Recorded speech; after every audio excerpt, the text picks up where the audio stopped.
Bonjour, soyez les bienvenus sur ce plateau pour 2 nouvelles affaires des enquêtes impossibles. Et merci de votre fidélité. David Nixon, un riche promoteur immobilier, joueur invétéré, a été assassiné. Et son corps, à moitié carbonisé, retrouvé abandonné dans un terrain vague. La police s'interroge. S'agit-il d'un règlement de compte entre hommes d'affaires peu scrupuleux où la mafia des casinos est-elle appliquée? À moins qu'il ne faille chercher la vérité du côté de ses ex-compagnes. 2 épouses, desquelles il est divorcé, et une jeune maîtresse ambitieuse qu'il s'apprêtait à quitter à son tour. Au début des années 2000, le marché de l'immobilier est en plein essor dans la région de Dallas-Fort Worth, au Texas. Et David Nixon fait fortune. C'était un personnage. Il était toujours jovial, toujours souriant. Il aimait les belles choses, les beaux vêtements, les belles voitures et les belles femmes. David Nixon vend principalement des propriétés à Grapevine au Texas, juste à la périphérie de Dallas-Fort Worth. Grapevine est une ville très animée, une ville de banlieue type. Les personnes qui y vivent sont aisées, mais ce qui intéresse tout le monde, c'est le lac. Les gens veulent construire de jolies maisons autour du lac et vivre à proximité. Mais la vie idyllique de David tourne au cauchemar un dimanche soir lorsque son ex-femme entre dans le commissariat central de la police pour signaler sa disparition. Elle déclare qu'il avait rendez-vous pour dîner avec leur fils de 10 ans ce soir-là, mais qu'il n'est pas venu, ce qui n'est pas dans ses habitudes. Elle ajoute qu'il ne répond pas à ses messages. David Nixon était un excellent père qui avait gardé le contact avec son fils, même après son divorce. Il était toujours en contact avec lui. Je ne peux pas vraiment l'expliquer par des faits, mais mon instinct me disait que le cas de ce type était particulier. C'était plus qu'une banale affaire de disparition. Quelques heures plus tard, un automobiliste remarque un incendie sur le parking d'un bâtiment désaffecté à un peu plus de 15 km de là. Lorsqu'il s'approche, il découvre avec horreur ce qui ressemble à un corps humain. La partie supérieure du corps se consumait dans les flammes. On a pensé que le tueur avait utilisé un produit inflammable comme de l'essence.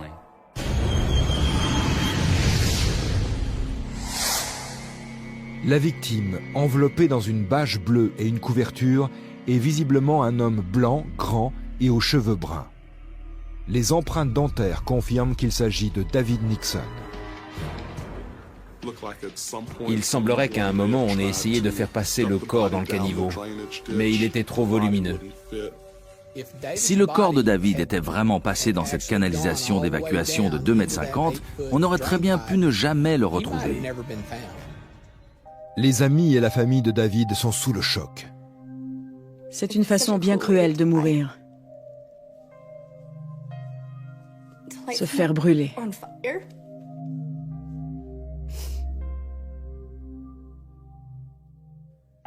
Il n'y a pas de sang ni de traces de lutte, ce qui indique que David n'a probablement pas été tué sur le parking. Il était clair que l'endroit où on a retrouvé le corps n'était pas la scène de crime, mais simplement l'endroit où on s'est débarrassé du corps. C'est là qu'on y a mis le feu pour détruire les preuves éventuelles. Le corps de David était enveloppé dans une couverture, un indice qui permettra peut-être de retrouver le lieu du crime. Dans les restes carbonisés de la couverture, on a trouvé un ensemble de filaments, comme des fils très fins. Une couverture standard ne contient pas de fibres métalliques, à moins qu'il ne s'agisse d'une couverture chauffante, par exemple une couverture électrique. Le médecin légiste constate qu'il y a une côte fracturée, ce qui lui permet de découvrir une trajectoire de balle qui part du flanc gauche de David et traverse son cœur. Donc, David a été tué par balle. C'était une arme de poing de petit calibre. Ils n'ont pas pu déterminer le calibre parce qu'on n'a jamais retrouvé la balle. Aux yeux des enquêteurs, il est suspect que l'ex-femme de David ait signalé sa disparition seulement 3 heures avant la découverte de son corps. Et la police apprend bientôt qu'elle pourrait avoir un mobile qui pèse $1,5 million. Lors de l'autopsie de David Nixon, le médecin légiste établit qu'il a été abattu avec une arme de petit calibre. Les analyses montrent que son corps a ensuite été aspergé d'essence, puis brûlé. Le feu a gravement endommagé le corps, mais le médecin légiste parvient à examiner une portion de peau épargnée par les flammes, ce qui lui permet d'estimer l'heure à laquelle David a été abattu. Si on partait du principe que le corps était resté à température ambiante, la mort se situait entre 36 et 48 heures plus tôt. Le corps de David a été retrouvé dimanche soir après minuit. Il a donc probablement été tué tard dans la soirée de jeudi ou tôt dans la matinée de vendredi. Le meurtre de David présente des similitudes troublantes avec un autre meurtre non résolu commis 4 mois plus tôt. L'analyse de la scène de crime révèle que David Nixon a été abattu à bout portant au moyen d'une arme à feu, puis que son corps, enveloppé dans ce qui ressemble à une couverture électrique, a été déplacé et partiellement brûlé.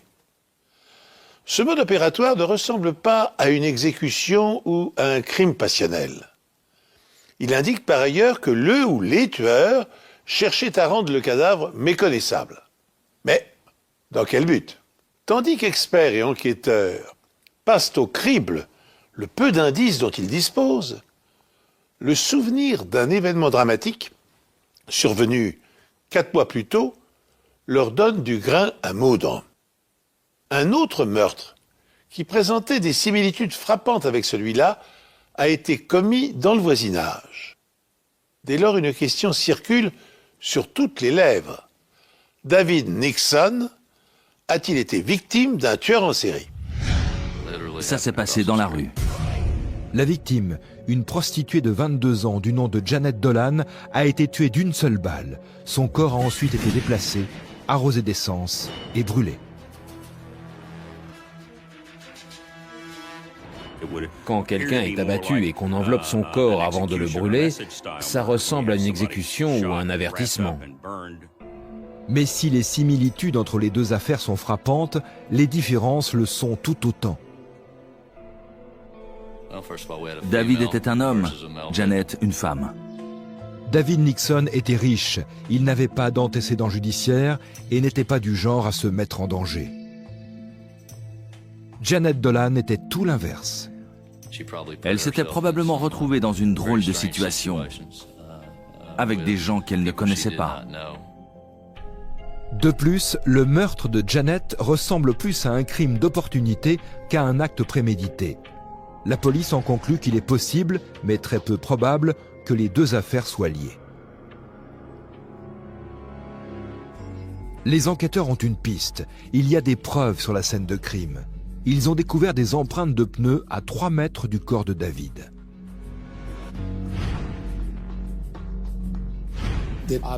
On pensait qu'il s'agissait du véhicule qui avait servi à le transporter. Les empreintes sont celles d'un véhicule ayant 4 pneus à l'arrière et 2 à l'avant.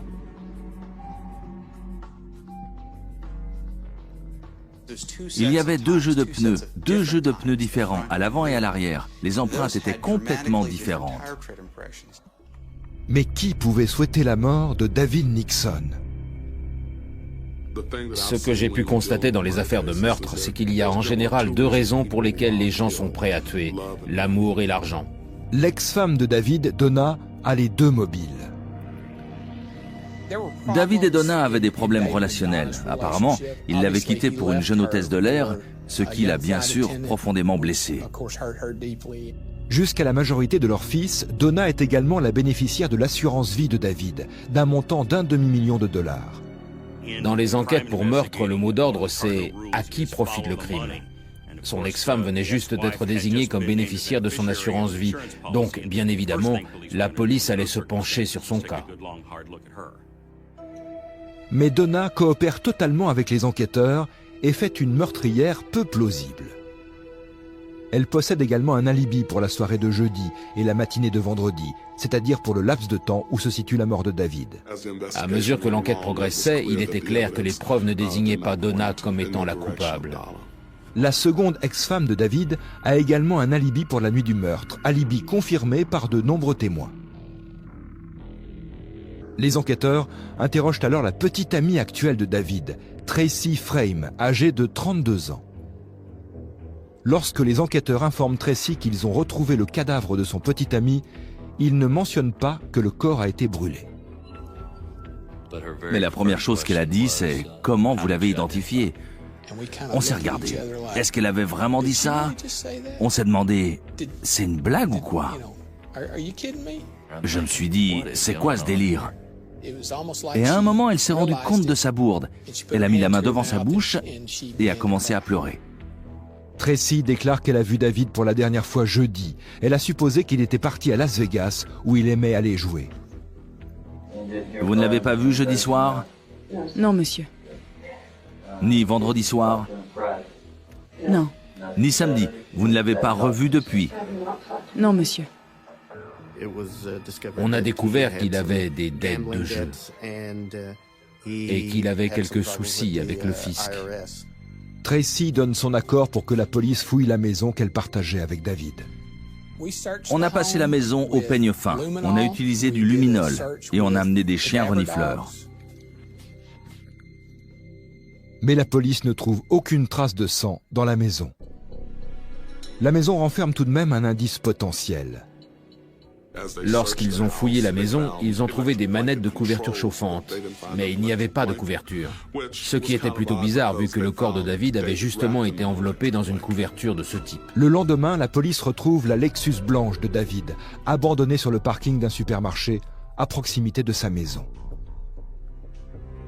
Il n'y a pas de sang ni de traces de lutte dans la voiture, mais quelque chose attire tout de suite l'attention des enquêteurs. L'une des premières choses qu'ils ont remarquées, c'est que le siège était tout près du volant, ce qui indiquait que la dernière personne à avoir conduit la voiture était bien plus petite que David Nixon, en tout cas que ce n'était pas un homme de sa taille. Les enquêteurs espèrent que les caméras de surveillance du supermarché permettront d'identifier la personne qui a laissé la voiture de David sur le parking. Lorsque la police interroge Tracy Frame, la femme qui partageait la vie de David Nixon, elle affirme que David se rendait à Las Vegas la nuit où il a disparu. Tracy admet également qu'elle n'a pas d'alibi pour la nuit du meurtre de David. Elle dit être restée seule à la maison. En tant que membre de la famille, on ne savait pas grand-chose d'elle. Il ne l'amenait jamais avec lui quand il nous rendait visite. Je ne lui avais jamais parlé au téléphone. Elle était vraiment un mystère pour nous tous. En faisant des recherches, la police découvre quelques détails intéressants au sujet de David et de Tracy. Le couple s'est rencontré à une fête, peu après le second divorce de David. Tracy est comptable et n'a pas d'enfant. Peu de temps après le début de leur relation, David achète 2 voitures assorties, une Lexus noire pour Tracy et une Lexus blanche pour lui-même. Selon les enquêteurs, 2 mobiles auraient pu pousser Donna, la première épouse de David Nixon, à attenter à ses jours. C'est une femme bafouée, son mari l'ayant abandonnée pour épouser en seconde noces une jeune hôtesse de l'air, et elle est en possession d'un contrat d'assurance vie, et d'un montant d'1,5 million de dollars. À la vengeance s'ajouterait la part du gain.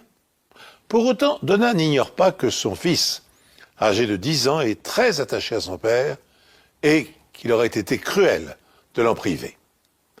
Autre argument qui plaide en faveur de son innocence, tout comme la seconde épouse de la victime, elle possède un alibi solide pour la nuit du meurtre.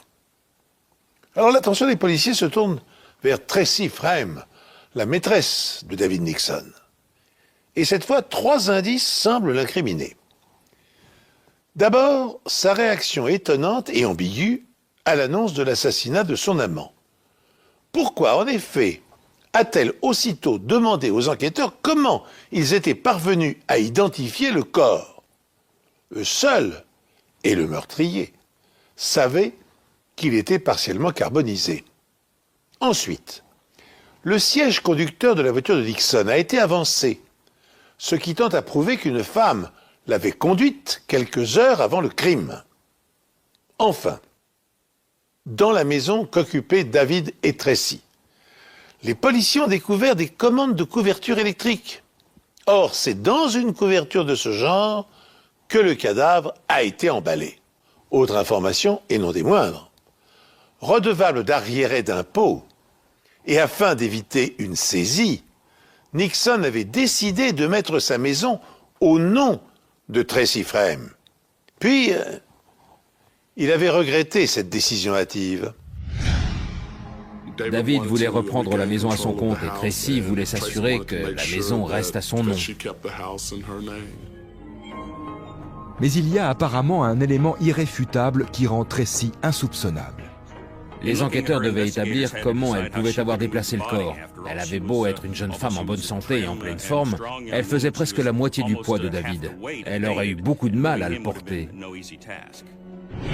Les voisins de Tracy déclarent alors à la police qu'ils ont vu un grand camion de location stationné devant la maison du couple le week-end de la disparition de David. Vous avez vu le camion devant chez vous? Non, mais... Un camion? Un véhicule du type camion de location. Oui, on avait loué un camion pour transporter des choses encombrantes. Les chaises longues de la piscine. Les éboueurs ne voulaient pas les prendre et nous ont dit qu'il fallait les mettre ailleurs. Comme on n'avait rien pour les transporter, David s'en est occupé. La police visionne les images de vidéosurveillance du parking où a été retrouvée la voiture de David. À 1h34 du matin, juste 37 minutes avant qu'on ne retrouve le corps de David en train de brûler, une femme sort de la Lexus blanche de David, se dirige vers une Lexus noire et quitte le parking. On regardait la bande et on trouvait que la femme ressemblait à Tracy. Et quand elle est montée dans la voiture noire, là je me suis dit, nous y voilà. 4 heures plus tôt, la Lexus noire entre sur le parking. La même femme en sort, traverse le parking, monte à bord d'un camion de location et s'en va. Les bandes montrent que la veille, dans l'après-midi, cette même femme a garé le camion de location sur le parking, puis est repartie à pied avec un grand chien noir. Tracy avait un grand chien noir. Ce serait quand même une coïncidence monumentale que quelqu'un d'autre possède aussi une Lexus noire, une Lexus blanche, monte dans un camion de location et aille promener un chien qui ressemble à celui de Tracy Frame. Malheureusement, la caméra est trop éloignée pour pouvoir identifier formellement la femme en question. S'il s'agit bien de Tracy Frame, les enquêteurs doivent trouver un moyen de le prouver. Qu'est-ce qui est arrivé à David? Qu'est-ce qui lui est arrivé? Pourquoi vous me demandez ça? Je veux juste savoir. Je sais pas. Qu'est-ce qui lui est arrivé? Je sais pas. Je sais pas. Tracy, je vais être honnête avec vous. Je pense que vous le savez. La police possède des vidéos de surveillance montrant une femme non identifiée garant 2 voitures différentes sur le parking d'un centre commercial à côté d'un grand camion de location. Les 2 voitures correspondent à la marque et au modèle de celle de David Nixon et de sa petite amie Tracy Frame. La police possède également des images où l'on voit la même femme entrer dans le magasin le soir où le corps de David a été découvert. On n'a pas pu la repérer dans le magasin, mais on a pu de nouveau l'identifier à la caisse. La femme a acheté des sacs poubelles et 2 bouteilles d'acide chlorhydrique. L'acide chlorhydrique est vendu en petite quantité aux particuliers. Il est principalement utilisé comme solvant ou détergent dans l'industrie. Les enquêteurs remarquent alors un détail important. Afin d'économiser 34 cents sur ses achats, la femme utilise sa carte de fidélité. En quelques jours, les enquêteurs sont parvenus à recueillir un nombre considérable de preuves indirectes. Toutes accusent Tracy Frame. Elle possède un mobile, conserver la maison que Nixon a mise à son nom et qu'il avait l'intention de récupérer après leur rupture annoncée. Ensuite, les va-et-vient effectués avec les Lexus de couleurs différentes et le camion de location enregistré par les caméras de surveillance indiquent que la jeune femme a sans doute transporté le corps de la victime de la maison au terrain vague. Pour autant, avant de procéder à l'arrestation de la suspecte, les policiers sont à l'affût d'une preuve matérielle. Et contre toute attente, elle leur est fournie par Tracy Frame elle-même. Et les registres du magasin permettent d'établir que la propriétaire de la carte n'est autre que Tracy Frame. Après ses achats, elle repart dans le camion de location. L'agence de location informe les enquêteurs qu'elle a loué le même camion à 3 autres personnes après que Tracy le leur a restitué. La police ne trouve aucune trace de sang ou d'acide à l'intérieur du camion, mais les empreintes de pneus sont une preuve potentielle. Mon travail consistait à déterminer si les photographies des pneus du camion de déménagement avaient quelque chose en commun avec les empreintes laissées sur la scène de crime. En superposant les relevés d'empreintes aux photos, l'expert peut comparer les 6 pneus du camion aux traces trouvées sur la scène de crime.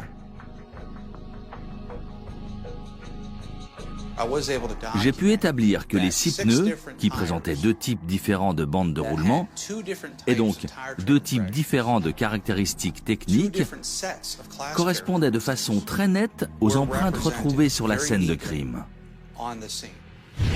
En d'autres termes, il est presque certain que c'est le camion de déménagement de Tracy qui a laissé ses empreintes de pneus. Mais une question reste sans réponse. Beaucoup de gens nous ont demandé comment une femme de la taille de Tracy avait pu déplacer un homme de cette taille. La réponse ? Un diable était compris dans la location du véhicule de déménagement.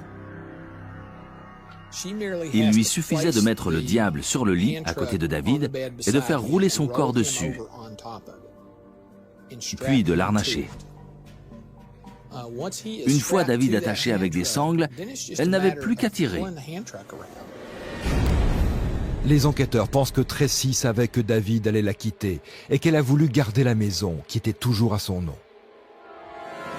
Tard dans la soirée de jeudi, alors qu'il est endormi, elle tire sur David avec une arme de poing non enregistrée qu'il gardait dans la maison, selon les dires de ses amis. Elle enveloppe le corps dans des couvertures. Le lendemain, le vendredi, elle se rend avec la voiture de David à l'agence de location où elle loue un camion de déménagement.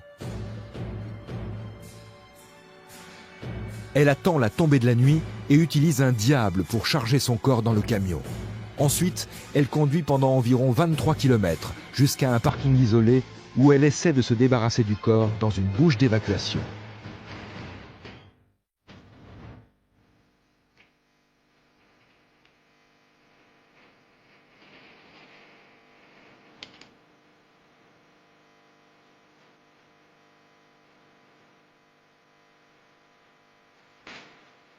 Mais David est trop corpulent, il ne passe pas. Elle panique et s'en va, laissant les empreintes de pneus derrière elle.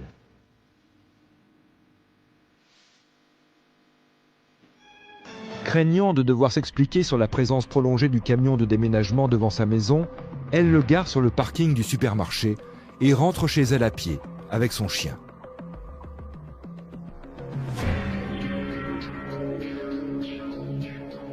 Dimanche soir, elle retourne au supermarché, achète des sacs poubelles et de l'acide chlorhydrique. C'est là qu'elle s'identifie elle-même en utilisant sa carte de fidélité pour économiser 34 cents. Cette nuit-là, elle nettoie le camion, arrose le corps de David avec de l'essence et y met le feu. Puis elle échange de nouveau les véhicules et rentre chez elle. Une fois en garde à vue, les enquêteurs constatent que Tracy a des bleus en forme de ligne droite sur les cuisses, exactement à la hauteur où le diable aurait pu appuyer contre ses jambes.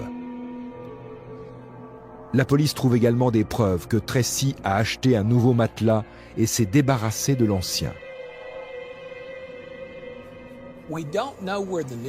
On ne sait pas d'où vient le nouveau matelas.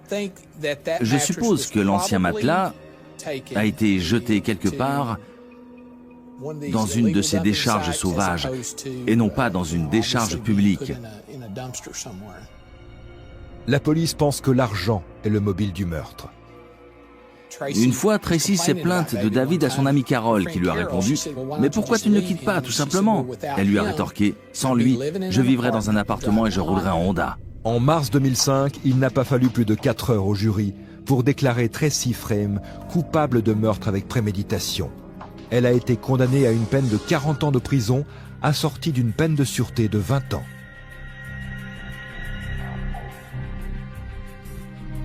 La police a fait le compte de toutes les coïncidences cumulées. La Lexus noire, la Lexus blanche, le camion de location, la femme promenant son chien.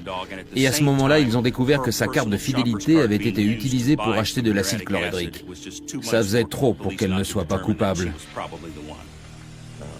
Vous savez, le fait qu'elle ait utilisé cette carte pour économiser, quoi, je ne sais pas, 34 cents ou quelque chose comme ça.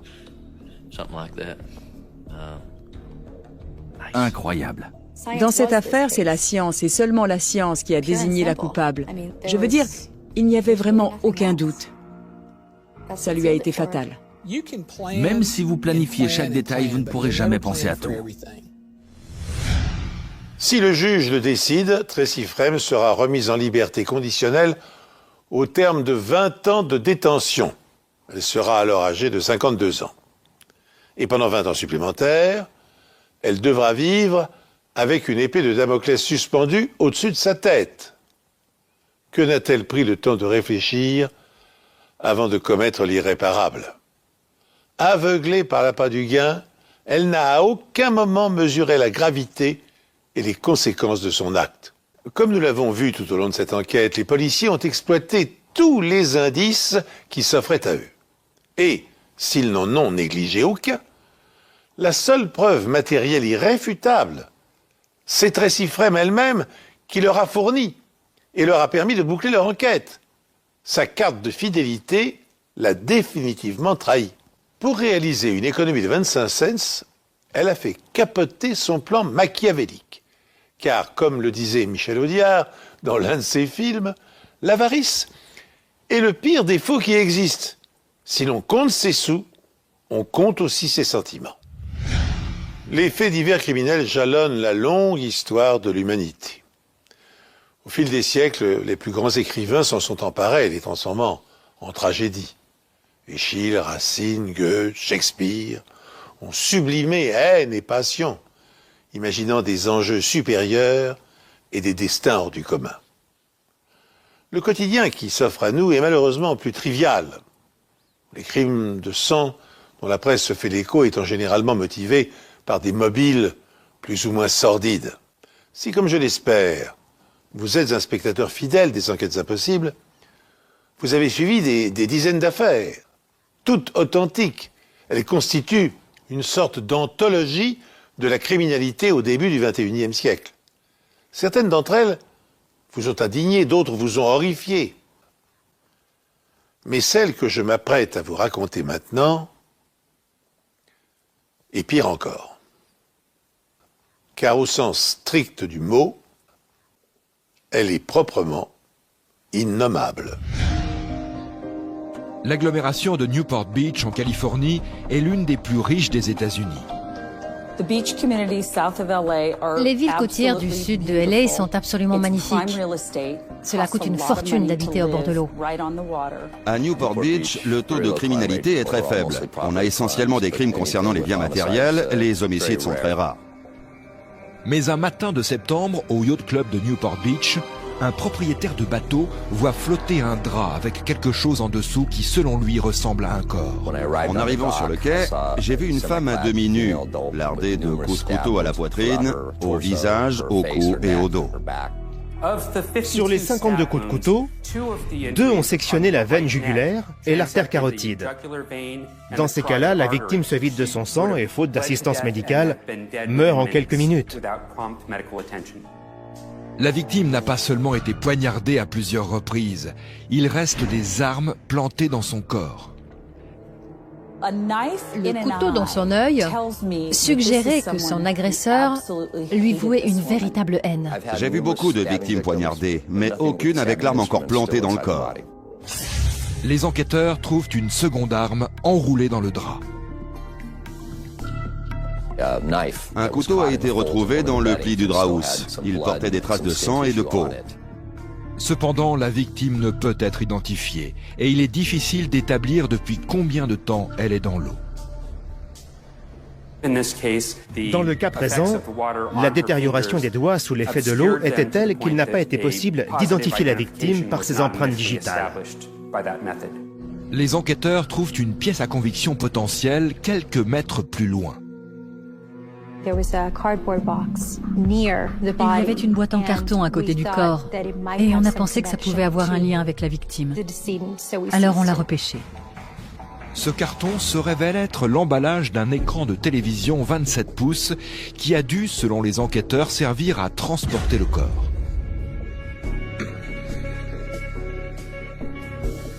Lors de l'autopsie, le médecin légiste découvre que la victime portait des implants mammaires.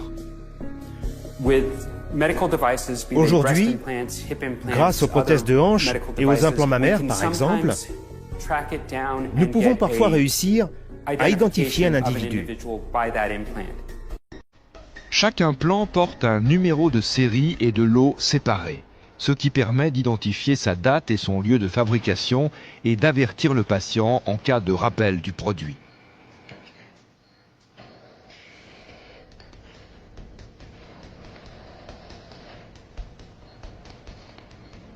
Le numéro de série indique que les implants ont été fabriqués en France, que l'opération a été réalisée à Oklahoma City et que la patiente réside maintenant en Californie. On a pu l'identifier avec précision. Elle s'appelait Barbara Munch. Le vendeur, un magasin d'Huntington Beach. Cette télé avait été achetée par Bruce Mulnix, l'ex-mari de Barbara. La police part interroger Bruce Mulnix et sa fille de 17 ans Rachel, mais ils sont introuvables. Lorsque les enquêteurs arrivent à l'appartement que Barbara partageait avec son ex-mari, une surprise les attend. Mon sergent est arrivé pour me prévenir que M. Mulnix était sur les lieux du crime. À vrai dire, ça m'a laissé perplexe. Je me suis dit qu'il ne manquait pas de culot. Il semblait tout étonné de voir la police chez lui. Quand vous avez un enquêteur de la crime qui vous regarde droit dans les yeux et vous dit que vous êtes son principal suspect, on se sent plutôt mal. Le médecin légiste estime l'heure de la mort à mardi très tard dans la nuit ou mercredi matin. Bruce déclare avoir quitté la ville mardi matin pour un voyage d'affaires à Fresno en Californie, à plus de 400 km. Bien sûr, en tant que journaliste, ça m'intéressait qu'il prétende qu'il n'était pas là la nuit du meurtre. Bruce reconnaît que Barbara et lui avaient des différends, mais il nie toute implication dans son meurtre. On était tous les deux en tort pour le divorce. Mais pour moi, ce qui a tout déclenché, c'est que Barbara s'était mise à boire de plus en plus. Et quand elle était saoule, elle n'était plus du tout la même. Elle devenait quelqu'un d'autre. En fouillant l'appartement de Bruce, la police ne trouve aucune trace d'effraction. Mais le matelas et le sommier du lit de Barbara ont disparu. Les techniciens de scène de crime passent la pièce au leucocristal violet, un produit chimique qui devient violet en présence de sang. Le corps d'une femme lardé de 52 coups de couteau. Un couteau à beurre planté dans l'œil jusqu'au manche. Les empreintes digitales rendues non identifiables tant un séjour prolongé dans l'eau de mer a abîmé les chairs. Le spectacle est insoutenable. Même pour des officiers de la police judiciaire, habitués pourtant à affronter l'horreur. Mais quel monstre a pu déchaîner une telle violence à l'encontre d'une femme qui vivait apparemment sans histoire avec sa fille et son ex-mari? L'analyse d'une scène de crime obéit à des impératifs constants. Sachant que l'auteur d'une action criminelle laisse des traces derrière lui et emporte à son insu des éléments, toutes les polices scientifiques du monde procèdent de la même manière. Elles photographient la scène en allant du général au particulier jusqu'aux détails les plus infimes. Elles prélèvent objets, empreintes, traces biologiques, douilles ou résidus de poudre. Et enfin, elles protègent la qualité des indices en les conditionnant dans des boîtes stériles afin d'éviter d'y ajouter leurs propres empreintes digitales ou des fragments d'ADN. Dans notre affaire, le corps ayant été déplacé, les enquêteurs commencent par chercher la scène de crime. Barbara Mulnix a-t-elle été assassinée à l'intérieur de son appartement? Pour le savoir, Les experts aspergent le sol de la chambre à coucher d'un produit qui réagit à l'hémoglobine contenu dans le sang. Et le résultat ne se fait pas attendre. D'après le nombre d'éclaboussures de sang qu'il y avait, il était clair que quelqu'un avait perdu beaucoup de sang ici. Il apparaît clairement que le tueur a essayé d'enlever les taches de sang. On trouve une boîte de gants en latex dans la cuisine et une éponge sur la table de chevet. L'éponge présentait une tache rouge qui était en fait du sang. C'était une preuve significative dans cette affaire. Les enquêteurs trouvent quelque chose d'autre dans la cuisine.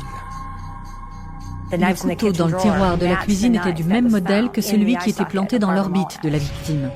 Il était facilement reconnaissable, avec un manche ciselé, genre peau d'ananas. Des sections entières de la cloison sont retirées pour examen. Une empreinte très nette a survécu au nettoyage. Quand les criminels sont en pleine action, ils transpirent plus. Il y a une plus forte production de résidus, ce qui permet parfois d'avoir des empreintes plus nettes. Dans le cas présent, je n'ai eu aucun mal à déterminer qu'il s'agissait d'une empreinte palmaire. Il y avait les 4 doigts et le côté de la paume. Les enquêteurs comparent ces empreintes à celles de Bruce Mulnix. Ce ne sont pas les siennes. Dans les affaires de meurtre, c'est toujours l'ex-mari qu'on suspecte en premier. Donc ça ne m'a pas vraiment étonné. Mais où est la fille des Mulnix, Rachel? Bruce n'en a aucune idée et les enquêteurs non plus. Avant le retour de Bruce Mulnix, ma première préoccupation était que Rachel avait pu être blessée ou tuée. On ne savait pas où elle était ni comment elle allait. On a essayé de l'appeler sur son portable, mais on tombait directement sur sa messagerie. La dernière fois qu'on l'a vue, c'était la veille du meurtre. Elle était avec son petit ami. Ils sont allés au cinéma voir La jeune fille de l'eau. Quelle ironie! Malgré la disparition de sa fille, Bruce est convaincu qu'elle n'a rien à voir avec le meurtre de Barbara. Je ne pense pas qu'elle soit impliquée dans le meurtre. Rachel n'aurait pas pu faire ça. Les enquêteurs, eux, n'en sont pas si sûrs. Les enquêteurs interrogent les voisins de Bruce Mulnix pour savoir si quelqu'un a vu ou entendu quelque chose aux alentours de l'heure du meurtre. Un des voisins qui habitait l'appartement juste à côté a dit avoir été réveillé vers 2 heures du matin par des cris et des bruits sourds, qui auraient duré 30 à 45 minutes. Il a ajouté que ça ne l'aurait pas surpris que quelqu'un se soit fait tuer. À ce moment-là, il ignorait qu'un meurtre avait effectivement été commis.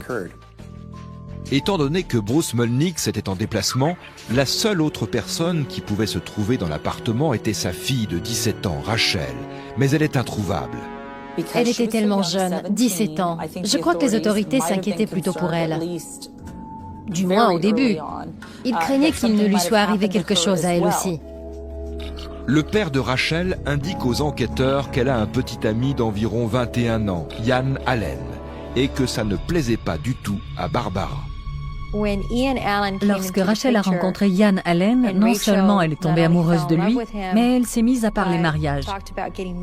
Et je pense que Barbara a dû se sentir délaissée. Quand Barbara a compris que Ian avait des rapports sexuels avec sa fille de 17 ans, elle l'a menacé de le dénoncer pour détournement de mineurs. Une fois les esprits apaisés, Rachel demandera par la suite à ses parents de signer une sorte de contrat pour être sûr que Barbara ne mettrait pas sa menace à exécution, ce qu'ils ont tous les deux accepté. Mon avis, c'était qu'il valait mieux leur donner notre aval et les avoir près de nous, plutôt que d'essayer de les empêcher d'être ensemble et les obliger à se voir en cachette. C'est ce qui m'a fait comprendre qui faisait la loi dans cette maison. Mais une semaine avant le meurtre de Barbara, un conflit éclate. Comme le couvre-feu était passé et que Rachel n'était toujours pas rentrée, Barbara a pris sa voiture et s'est rendue chez Ian. Là, elle s'est mise à hurler en tambourinant à la porte et elle a réveillé tout le quartier. Elle lui a fait honte. C'était bien fait. Et une fois rentrée à la maison, elle l'a privée de sortie en lui disant qu'elle ne verrait plus ce garçon. Yann n'avait jamais vu ça. C'était « Tu vas voir, tu me fais pas peur, je vais te pourrir la vie, te poursuivre, je vais aller voir tes parents, je vais aller à l'école de ton petit frère, je vais aller à ton boulot. » Barbara était comme ça. Mais Rachel refuse de mettre un terme à cette relation. On ne refuse rien à Rachel Mulnix. L'inconcevable est-il possible?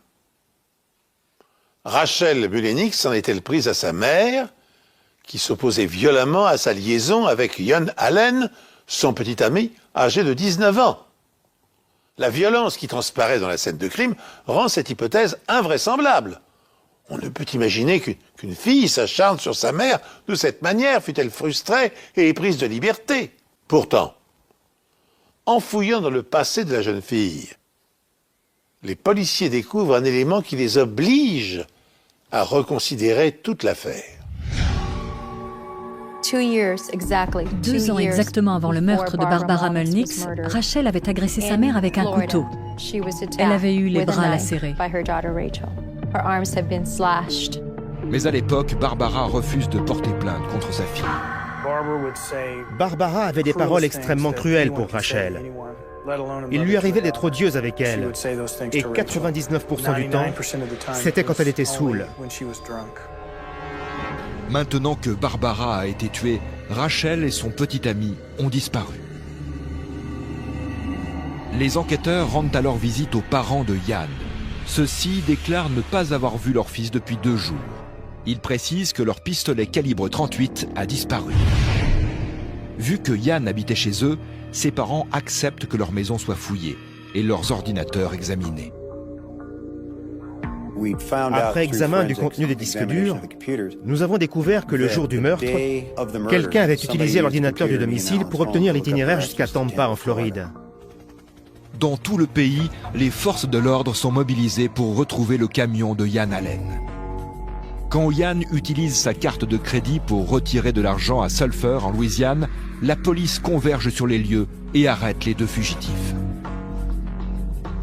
Rachel prétend qu'elle n'a rien à voir avec le meurtre de sa mère et qu'elle a suivi Yann contre son gré. Je dormais, c'était en pleine nuit. J'ai entendu ma mère crier mon nom.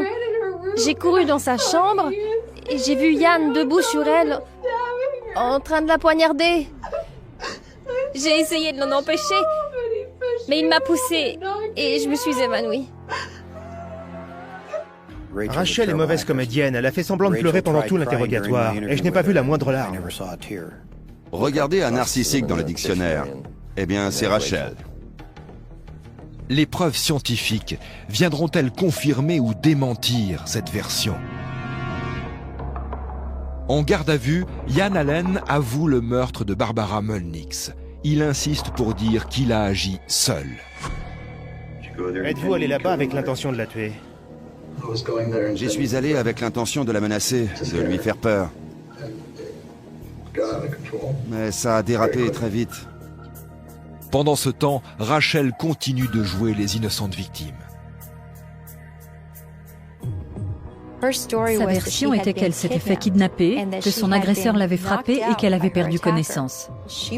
Elle s'était réveillée plusieurs heures plus tard dans un motel. Elle n'avait rien à voir avec la mort de sa mère, ni la disparition de son cadavre. Quelqu'un va me dire ce qui se passe à la fin. Vous êtes en état d'arrestation pour le meurtre de votre mère. Mais vous savez que j'ai été kidnappée, vous le savez. Ça, c'est vous qui le dites. Comment ça? C'est la vérité. Nous avons des preuves matérielles du contraire. Quoi? Ce que Rachel ignore, c'est que les enquêteurs détiennent des preuves scientifiques de son implication dans le meurtre de sa mère. En effet, l'ADN de Rachel a été retrouvé sur l'éponge de couleur jaune qui se trouvait dans la chambre de sa mère. Cette éponge qui a servi à nettoyer le sang après le meurtre. Du coup, le scénario selon lequel la jeune fille aurait été enlevée contre son gré par son fiancé et n'aurait pas pris part au meurtre n'est plus crédible.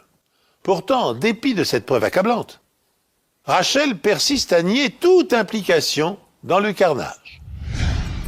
Rachel a déclaré ne pas avoir du tout participé au meurtre. Or, on a retrouvé son ADN sur l'éponge qui a été utilisée pour nettoyer la scène de crime. C'est imparable.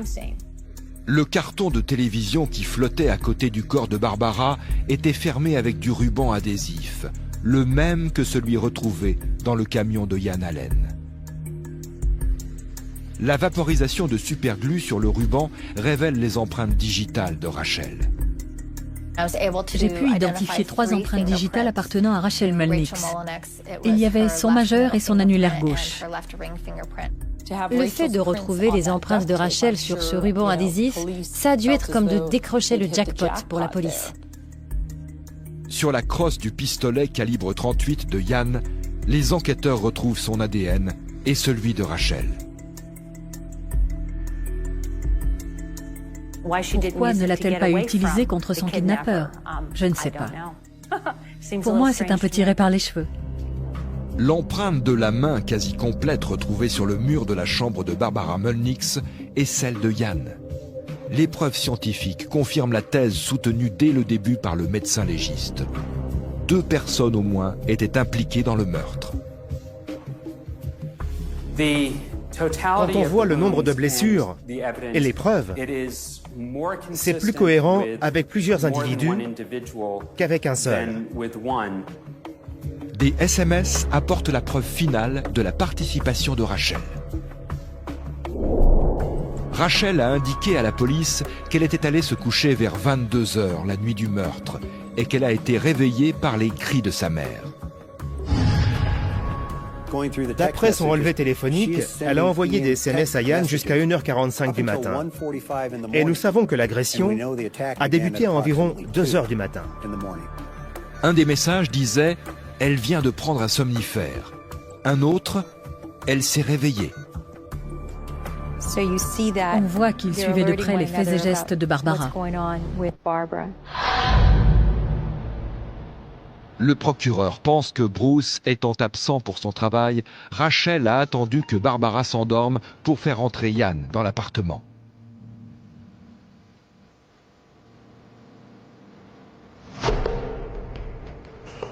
Ian s'empare de plusieurs couteaux dans le tiroir de la cuisine, puis monte à l'étage.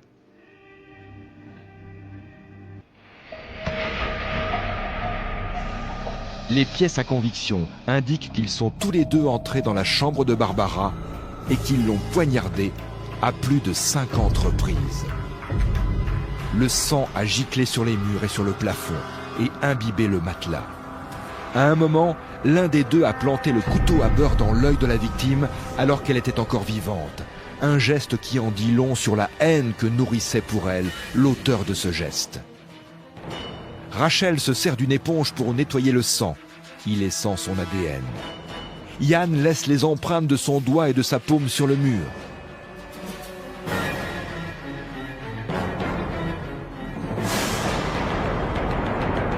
Le couple fait entrer le corps dans un carton de télévision vide. Rachel le referme avec du ruban adhésif sur lequel elle laisse ses empreintes. Plus tard dans la nuit, il jette le corps de Barbara dans l'océan Pacifique. Les enquêteurs retrouvent les restes d'un matelas brûlé sur les voies de chemin de fer à proximité du lieu de travail de Ian.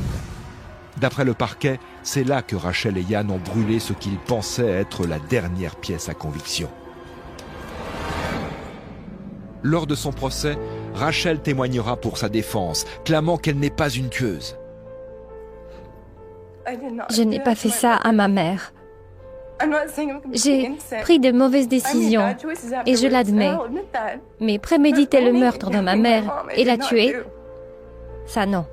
Le jury ne la croit pas. Rachel Mulnix est déclarée coupable du meurtre de sa mère. Nous, les jurés, déclarons l'accusée Rachel Scarlett Mulnix coupable de meurtre. Elle est condamnée à perpétuité, assortie d'une peine de 25 ans de sûreté. Le plus étonnant peut-être dans cette affaire, c'est que Rachel était tout près de fêter ses 18 ans. Si elle avait patienté encore un peu, sa mère n'aurait rien pu faire pour l'empêcher de voir Yann.